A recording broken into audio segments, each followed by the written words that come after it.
Digital Congo, la télévision numérique.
Une réunion interministérielle pour ce lundi 8 septembre à Kinshasa sous la présidence du chef de l'État Félix-Antoine Tshisekedi Tshilombo. Alors que plusieurs sources annoncent la tenue de cette rencontre, peu sont sûrs de l'ordre du jour. Pour beaucoup, il sera question sans doute de parler notamment de la situation qui prévaut en ville d'Uvira dans l'est de la République démocratique du Congo.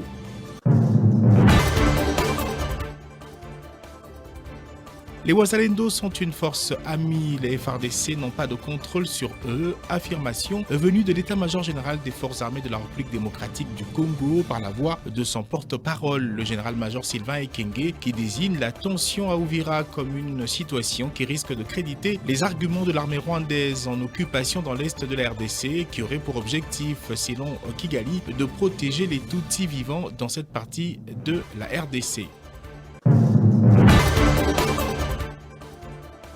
Et puis le regroupement politique Alliance Bloc 50, AB50, a réuni ses membres ce dimanche 7 septembre 2025. Autour de Julien Paluku, son leader, il a été évoqué entre autres les enjeux sécuritaires et politiques ici en République démocratique du Congo.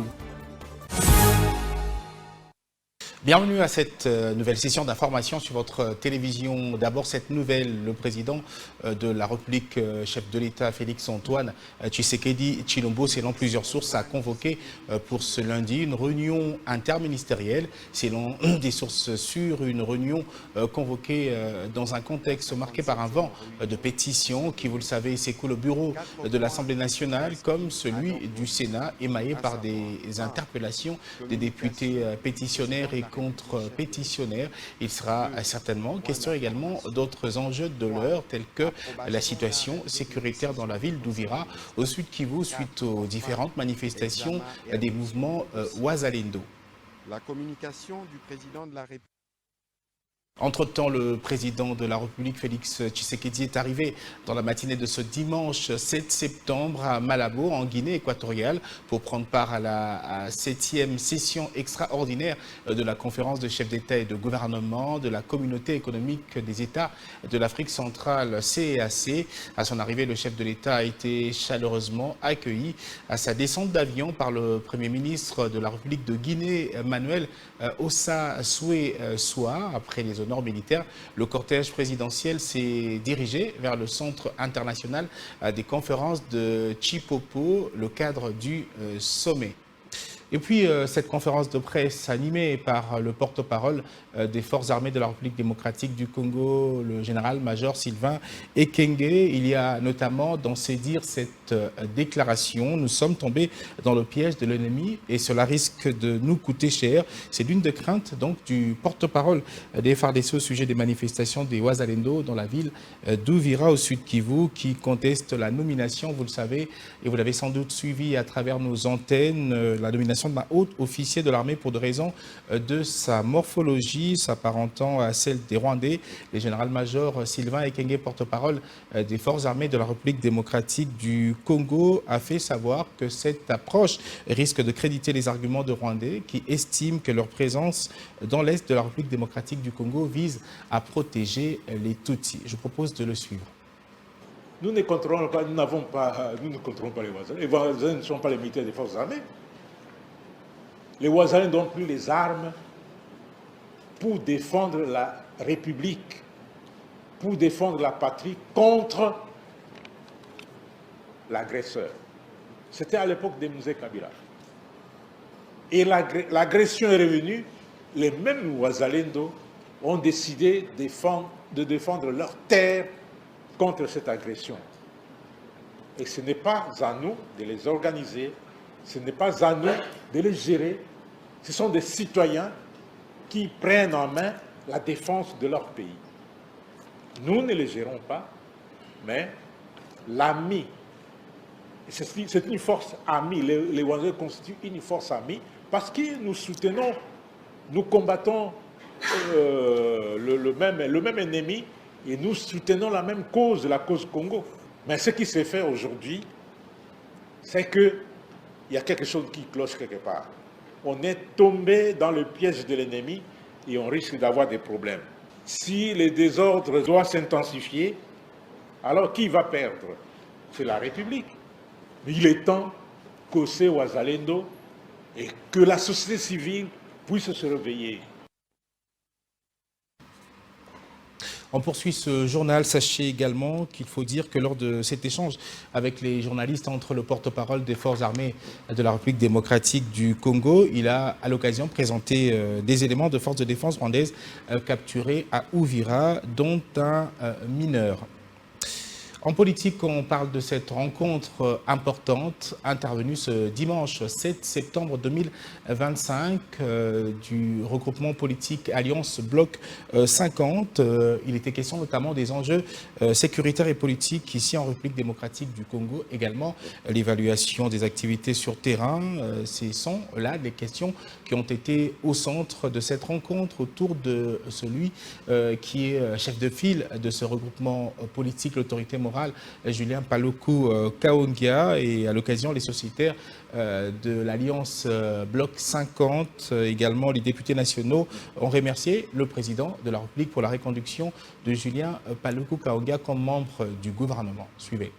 Réunis ce dimanche 7 septembre 2025 à Kinshasa, les sociétaires et députés nationaux du regroupement politique Alliance Bloc 50, AB50, ont passé en revue les enjeux sécuritaires et politiques en République démocratique du Congo, mais également remercier le président de la République, Félix Tshisekedi, et la première ministre, Julie Souminois, pour la reconduction de leurs camarades en sein du gouvernement, notamment Julien Paluku Kahongya, ministre du Commerce extérieur, et Onejen Sele, ministre des Affaires foncières. Sous la présidence de leur autorité morale, Julien Paluku Kahongya, les sociétaires et députés nationaux de l'AB50 ont réitéré leur engagement ferme pour soutenir le chef de l'État dans les initiatives de la paix dont Washington et Doha et dans le processus de construction des systèmes de défense très forts pour pacifier l'est de la RDC, victime de l'agression rwandaise, de massacres et de pillages. Également les enjeux de la rentrée parlementaire prévue pour le 15 septembre prochain et l'évaluation des activités sur terrain, ainsi que l'examen des rapports des vacances parlementaires des députés nationaux de ces regroupements politiques ont été au centre de cette réunion stratégique du bureau politique de l'Alliance Bloc 50. Donancier Balekelaï, président national de l'Union des socialistes libéraux, précise.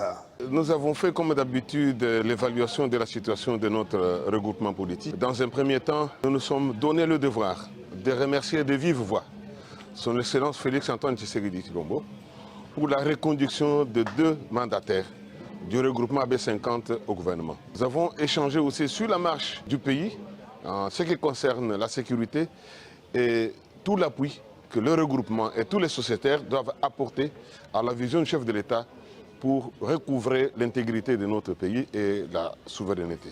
De même aussi, nous avons échangé par rapport aux enjeux de la rentrée parlementaire qui intervient le 15 septembre. Il est vrai qu'il s'agit de la session budgétaire, mais il y a certaines questions importantes par rapport aux initiatives parlementaires que nous devons prendre et par rapport aussi à d'autres questions qui vont se poser sur le plan politique, pour lesquelles AB50 est appelé à prendre position. Signalons que l'AB50 affile ses armes pour affronter les futures élections en RDC. Direction à présent la province de l'Équateur pour vous parler de la clôture en beauté de l'année académique 2024-2025 à l'Institut supérieur de technique médicale ISTEM Mbandaka. C'était le samedi 6 septembre sur place. Au cours de cette cérémonie, la cérémonie a été couplée donc à la collation de grades académiques présidée par le ministre provincial de l'Intérieur Crispin Moliam-Poutou. Il a représenté personnellement le gouverneur de la province. Détail avec Patrick Ngouo. C'est donc une fin heureuse de l'année académique pour ces 1822 lauréats de l'ISTEM Mbandaka qui ont, durant leur cursus, bénéficié d'une formation de très haute qualité de la part d'éminents professeurs qui ont donné de leur énergie scientifique pour former une meilleure jeunesse, pour l'avenir du pays. Au cours de cette double cérémonie présidée par le ministre provincial de l'Intérieur, Crispin Moliam-Poutou, qui représentait le gouverneur de la province de l'Équateur, le directeur général de cet institut, le professeur ordinaire Dieudonné Ieli Katam, a appelé ces nouveaux candidats au marché de l'emploi à faire bon usage de la formation acquise au sein de cet alma mater. À l'ISTEM Mbandaka, c'est la discipline et la rigueur qui dictent la loi. Voilà qui explique notamment le respect scrupuleux du programme de cette année académique finissante. Nous vous lançons aujourd'hui comme des flèches pour rendre service à l'humanité, tout en mettant en avant votre savoir-faire et savoir-être. La conscience professionnelle, l'honnêteté scientifique et l'excellence doivent vous habiter tous les jours. Ce calendrier a été rigoureusement respecté à l'ISTEM Mbandaka. Il a été subdivisé en 2 semestres chacun. Le premier semestre, les cours du premier semestre ont débuté le lundi 11 novembre 2024 et ont pris fin le samedi 22 février 2025.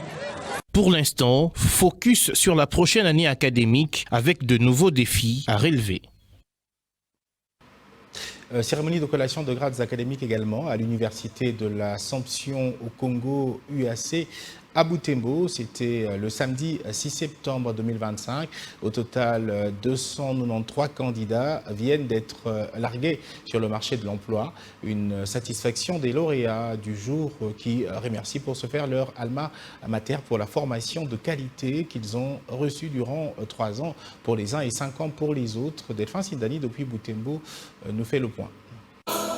La cérémonie de collation des grades académiques à l'UAC a débuté par une messe d'action de grâce à la cathédrale Mater Ecclesiae de Butembo. L'envoyé du grand chancelier de l'UAC a appelé les lauréats au sens des responsabilités. Vous avez appris beaucoup de choses, mettez-les en pratique pour l'intérêt de vos familles et de la société. C'est cet appel du père Paulin Viacuno, secrétaire provincial des Assomptionnistes d'Afrique et qui a imploré Christ d'habiter dans tout ce que les heureux du jour vont entreprendre. Après la messe, les lauréats ont été dans une caravane motorisée de la cathédrale, passant par le boulevard Président de la République jusqu'au centre d'accueil Uhaikikyo où la collation des grades académiques s'est passée. La fanfare a bien incrémenté cette étape. Dans ce discours, le secrétaire général académique de l'UAC, professeur Jean Chrysostome Kanyororo Kisali, a fait savoir que l'UAC a respecté les instructions académiques émanant du ministère de l'Enseignement supérieur et universitaire. Occasion pour lui de préciser que les inscriptions pour l'année académique 2025-2026 commencent à l'UAC le 8 septembre prochain et que le 15 octobre ce sera la rentrée académique. Pendant la collation des grades académiques, les meilleurs des meilleurs étudiants ont été primés, signe d'un encouragement particulier que l'université reconnaît en eux. Les lauréats ont été formés dans différentes filières, précisent les recteurs de l'UAC. L'UAC voudrait renforcer les orientations que nous avons. Ce sont les domaines des sciences agronomiques, filières de développement, les domaines des sciences et technologies. Mais nous avons aussi les sciences de l'homme, la philosophie et les sciences de la communication. les sciences économiques et de gestion. Nous nous focalisons plus sur l'informatique, le management, la gestion des entreprises et l'organisation du travail. Alors pour l'avenir, nous voudrions un peu renforcer ce domaine en ouvrant de nouvelles perspectives et à considérer surtout les aspects qui ne sont pas dans notre milieu. Les lauréats sont plus que reconnaissants de la formation qu'ils ont reçue à l'Université de l'Assomption au Congo. Nos remerciements s'adressent également à vous, révérend Père Chancelier, révérend Père Recteur, ainsi qu'à toute l'équipe dirigeante de notre alma mater, pour votre vision et votre dévouement qui font de l'IAC un véritable cadre de formation intellectuelle, humaine et spirituelle. C'est sur une note de satisfaction que la collation des grades académiques à l'Université de l'Assomption au Congo UAC a touché à sa fin. Fête à Butembo le 6 septembre 2025. Nous sommes, vous le savez, le 7 septembre et c'était également un 7 septembre comme donc aujourd'hui que mourait depuis Rabat au Maroc le maréchal Mobutu en 1997 suite à un cancer de prostate tourmenté par la maladie. Après 32 ans de règne au pouvoir, Mobutu Sese Seko est allé rendre l'âme très loin d'une nation qu'il a dirigée pendant plusieurs années. Retour ici sur les derniers instants de sa vie avec Patrick Ngouo. Son cœur a cessé de battre au Maroc le 7 septembre 1997, très loin de la RDC, Zaïre à l'époque, qu'il a été contraint de fuir suite à la pression de la rébellion de l'AFDEL. Le maréchal Mobutu, puisque c'est de lui qu'il s'agit, a d'abord trouvé refuge au Togo à cause de cette pression. Mais le président Gnassingbé Eyadema insiste que Mobutu quitte le pays. Après avoir été soigné pendant de longs mois en Suisse et en France, Mobutu Sese Seko meurt d'un cancer de la prostate à l'hôpital militaire Mohamed V de Rabat et il est inhumé au cimetière européen de la ville, laissant un pays économiquement exsangue en conflit avec de nombreux pays voisins pour ses richesses et son espace et en pleine guerre civile. Pour l'instant, son corps n'a jamais été rapatrié à Kinshasa malgré les promesses faites par l'actuel président de la République, Félix Tshisekedi, après les obsèques d'Etienne Tshisekedi. Ce qu'il faut retenir de quelques moments forts de la vie du fondateur du parti unique, le MPR, c'est qu'il a été longtemps le maître absolu du Zaïre et a dirigé son pays d'une main de fer. Il estimait que tous les citoyens, dès la naissance, étaient de fait membres du parti unique et qu'il ne tolérait aucune contestation, aucun parti d'opposition. Il a fallu une longue lutte pour que finalement, au début des années 90, le multipartisme soit accepté. Je vous annonce que je prends ce jour congé du mouvement populaire de la Révolution pour lui permettre de se choisir un nouveau chef devant conduire.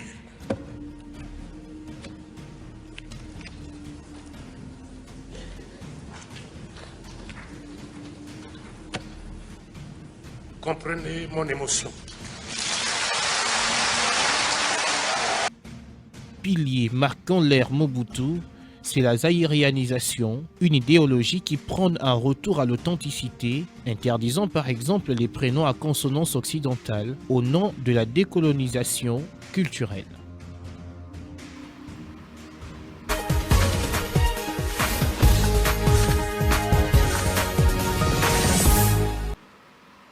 Allez, place à présent à un retour sur quelques sujets ayant marqué l'actualité. D'abord, le verdict qui est tombé, 3 ans de travaux forcés, c'est la sentence infligée à Constant Mutamba, ex-ministre d'État en charge de la justice en République démocratique du Congo. C'était un verdict très attendu et finalement, il est tombé le mardi 2 septembre à la Cour de cassation où se déroulait justement son procès. Il a écopé également de 5 ans d'interdiction de vote et d'éligibilité. Abel Condé avait signé ce reportage.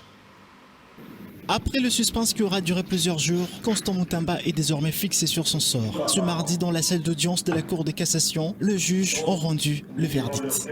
Le condamne à 3 ans de travaux forcés. Prononce en autre compte sur lui les peines complémentaires ci-après. L'interdiction pour 5 ans après l'exécution de la peine du droit de vote et du droit d'éligibilité. l'interdiction d'accès aux fonctions publiques et para-étatiques transforme l'échelon, la privation du droit à la condamnation ou à la libération conditionnelle et à la réhabilitation, ordonne la main levée de la saisie, la restitution de 19 900 000 $ américains et leur extourne dans le code numéro 051. Ce dernier jour, l'ex-ministre de la Justice aura mobilisé de jeunes de la ville de Kinshasa, soldés à sa guise. En outre, il a fait le tour des mausolées appartenant à l'ancien président de la République, Laurent Désiré Kabila, et au tout premier ministre du pays, Patrice Emery Lumumba. Des démarches qui n'auront pas malgré tout séduit la justice congolaise, qui a fini par le condamner pour détournement des 19 millions de $ américains destinés aux victimes de la guerre de séjour à Kisangani. Qui aurait cru finalement en la condamnation de celui qui s'est présenté comme les chasseurs des détourneurs. Illustration avec cette image où Constant Mutamba disait en présence de la première ministre Judith Suminwa sentir l'odeur du détournement.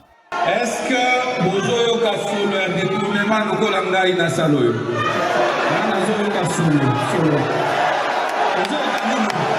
C'est donc la fin d'un procès qui aura duré plusieurs mois et le prononcé de la sentence 2 fois reporté. Cet épisode vient remettre sur la table l'épineuse question de la probité morale de ceux qui ont en charge la gestion de la chose publique en RDC. Autre sujet d'actualité ayant marqué la semaine, c'était l'ouverture de cette conférence de réflexion sur la paix en République démocratique du Congo, ouverte mercredi dernier en Afrique du Sud sur initiative de l'ex-chef d'État sud-africain Thabo Mbeki. Vous l'avez certainement suivi, certaines délégations invitées ne s'y sont pas présentées. C'est le cas du camp Lamuka de Martin Fayulu. Le Joseph Kabila Kabange, président honoraire de la République, s'était fait lui représenter par une forte délégation du Front commun pour le Congo. Tichik Sambi nous en dit plus. Il s'est ouvert le 3 septembre à la nation Arc-en-Ciel, Afrique du Sud, la conférence des réflexions sur la paix et la sécurité en Afrique. Assise et regroupant des figures influentes de la politique en RDC, sur invitation de Thabo Mbeki, ancien président sud-africain. Joseph Kabila est représenté par une délégation conduite par le professeur Néhémie Moulania et plusieurs autres délégations de personnalités congolaises invitées sont présentes. D'autres, telles que celle de Jean-Marc Kabound, n'ont pas obtenu de visa. Ils accusent d'ailleurs les gouvernements d'en être à la base. À Kinshasa, qui n'a pas répondu à l'invitation? C'est une initiative pour une réflexion sur la paix. Comment mettre fin à la guerre dans notre pays? On a invité les partenaires politiques, opposition, ceux du pouvoir, ceux de la société civile. Mais pourquoi ils ont peur de débattre? En tout cas, ceux-là qui n'ont pas eu de blocage pour les visas et qui sont arrivés en Afrique du Sud pour réfléchir sur la paix, c'est des choses à encourager. Même la Senko, je crois que c'est la chose à encourager. On a vu la Senko et l'ECC se promener partout. Nous sommes là massivement représentés. Je sais que les camarades Néhémie qui conduit la délégation, il est avec plusieurs camarades du PPRD et même ceux des autres partis politiques qui sont en Afrique du Sud. Le camp Lamuka aurait bien voulu participer, mais a estimé que l'objet n'avait pas été clairement défini. La coalition Lamuka avait demandé à M. Bokoina, qui est le chef exécutif de la fondation Thabo Mbeki, de lui donner un certain nombre d'éléments, de répondre à un certain nombre de questions que la fondation Thabo Mbeki n'a pas pu répondre. Entre autres, Lamuka, à travers le président Martin Fayulu, a demandé à la fondation Thabo Mbeki de savoir quelles sont les thématiques qu'on allait traiter lors de cette réunion en Afrique du Sud. Compte tenu de l'absence de ces éléments que l'organisateur n'a pas pu nous fournir en temps, nous nous sommes vus dans l'impossibilité de nous déplacer en Afrique du Sud. On est beaucoup plus utile ici, dans la mobilisation populaire, pour accompagner les dialogues Senko, ECC et Église de Réveil. Cette conférence sur la paix se poursuivra jusqu'au 6 septembre 2025. Et puis ce reportage que vous avez sans doute suivi cette semaine à l'occasion de la rentrée scolaire édition 2025-2026, alors que cette rentrée scolaire avait été officiellement lancée. Le quartier Kindélé, en périphérie de Kinshasa, avait affiché un calme inhabituel. Peu d'élèves en uniforme dans les rues étaient visibles, en tout cas des écoles encore fermées et des parents dépassés par les coûts. La rentrée y reste largement timide, en tout cas c'est ce qu'on a vécu en début de cette semaine dans ce quartier.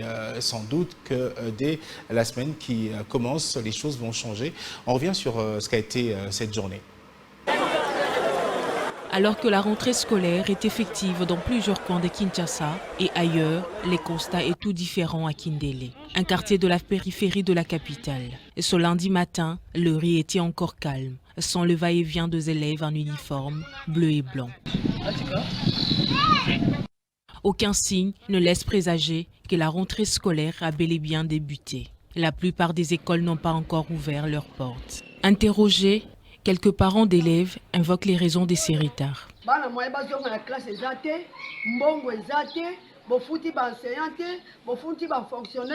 Nous n'avons pas d'argent pour payer les fournitures scolaires, entre autres le ketch, le cahier, ni l'avance de frais scolaires. Dans ces conditions, comment est-ce que la rentrée sera effective pour nos enfants ici à Kindélé? Nous, les fonctionnaires, on n'a pas encore touché quelque chose pour éventuellement penser à nos enfants afin qu'ils puissent retrouver les chemins de l'école. Ainsi donc, nous regardons la situation au niveau de la fonction publique et nous espérons que le ministre Marcel Liaoué-Bois va penser à nous dans un proche délai afin que nos enfants, n'est-ce pas, puissent retrouver les chemins de l'école. Une situation qui confirme Olivia Mukendi, élève finaliste rencontrée sur place à Kindélé. Je n'ai pas encore commencé la rentrée scolaire qui a eu lieu aujourd'hui. Pourquoi? Parce que les parents n'ont pas encore réuni les moyens afin de me scolariser en ce moment. Et du point de vue fourniture, je n'ai presque rien. Et à mon niveau, un finaliste normalement commence les cours bien avant la rentrée scolaire. Et jusqu'alors, je n'ai presque rien. Je ne sais pas comment faire. Dans ces quartiers enclavés où les établissements scolaires se comptent sur le doigt d'une main, la rentrée timide n'est que la face visible d'un problème plus profond, les sociales. Fin de ce journal, merci de l'avoir suivi. J'étais avec vous de vendredi à ce dimanche avec comme chef d'édition Lisette Kenga Kele-Kelo. Merci également à l'équipe technique ce soir. J'étais avec Mike Yann Moulamba et Patrick Kanga. Merci à vous de nous avoir suivis. Bonne suite de programme.